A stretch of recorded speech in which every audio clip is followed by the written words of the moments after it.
நம்மள்ல பல பேருக்கு வந்து மன இறுக்கமோ, இல்ல மன அழுத்தம் ரொம்ப ஜாஸ்தியா இருக்கும். எதையுமே என்னால ஃபோக்கஸ் பண்ண முடிய மாட்டேங்குது அப்படின்னு நெறைய பேரு அதுவே பெரிய ஸ்ட்ரெஸ்ஸா ஃபீல் பண்ணுவோம் நம்ம. ஓகே, சரியா படிக்க முடியல, இல்ல பேட் ஹேபிட்ஸ்லருந்து வெளிய வர முடியல அப்படின்ட்டு நெறைய கம்ப்ளைண்ட்ஸ் நமக்குள்ளேயே போட்டுக்கிட்டு, குழப்பிக்கிட்டு என்ன பண்றதுன்னு தெரியாம முழிச்சுட்டு இருப்போம். எப்படி அதோட ஃபர்ஸ்ட் ஸ்டெப் என்ன எடுக்கணும்னு பார்த்தீங்கன்னா, டெஃபினட்டா நீங்க மெடிடேட் பண்ணுங்க. சொன்ன உடனே டெஃபினட்டா கோவம். இத்தன நாள் நான் பண்றேன், ஒரு இம்ப்ரூவ்மெண்ட்டுமே இல்ல அப்படின்றது. ஒரு சின்ன எக்ஸாம்பிள் மட்டும் சொல்றேன். ஒரு மார்ஷியல் ஆர்ட் கத்துக்கணும். ஒரு சண்டை பயிற்சி கத்துக்கணும்னு நெனச்சீங்க அப்டின்னா, ஏதோ ஒரு YouTubeல பார்த்து கத்துக்க முடியாது உங்களால. ஏன்னா, அந்த ஒரு பேசிக்கான ஒரு விஷயம் வந்து அங்க கிடைக்காம போயிடும். அப்ப என்ன ஆகும்னா, நிஜமான ரியல் டைம் ஒரு ஃபைட்டுன்னு வரும்போது, ஓரளவுக்கு அவங்கள சமாளிக்க முடியும். இதுவே நீங்க ஒரு ப்ராப்பரான ஒரு மாஸ்டர சூஸ் பண்ணி ஒரு கிளாஸ்க்கு போனீங்கன்னா என்ன பண்ணுவாங்க? உங்களுக்கு பேசிக்லேருந்து சொல்லிக் குடுப்பாங்க. அத எடுத்துக்கும்போது என்ன ஆகும் உங்களுக்கு? ரியல் டைம் ஃபைட் வரும்போது கூட கொஞ்சம் ஈஸியா ஓவர் கம் பண்ணிடுவீங்க. இதே தான்.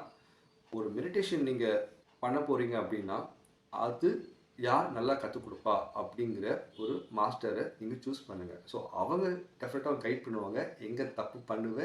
என்ன தப்பு பண்ற? இத எப்படி ஓவர் கம் பண்ணணும்? அப்படிங்கிறத வந்து ஈஸியா கைட் பண்ணுவாங்க. சி நமக்கு வந்து ஒரு சின்ன விஷயம் தான் தேவை. ஒரு ஸ்டெப் மட்டும் தான் தேவை. அந்த பேசிக்கா நாம என்ன தப்பு பண்ணுவோம்? எங்க தப்பு பண்றோம்? இந்த 2 விஷயம் தெரிஞ்சுட்டா போதும். நம்ம ஃபர்தரா நம்ம வந்து ஈஸியா ஓவர் கம் பண்ணிடலாம் இல்லையா? ஓகே. அதுதான் நமக்கு தெரியாம இருக்கு. அந்த விஷயத்த வந்து டெஃபினட்டா ஒரு மாஸ்டர் சொல்லிக் குடுப்பாங்க உங்களுக்கு. ஒரு ப்ராப்பரான ஒரு மாஸ்டர சூஸ் பண்ணுங்க. மெடிடேஷன் கத்துக்கோங்க. உங்க ஸ்ட்ரெஸ்லேருந்து ஓவர் கம் பண்ணுங்க. சரியா? Thank you.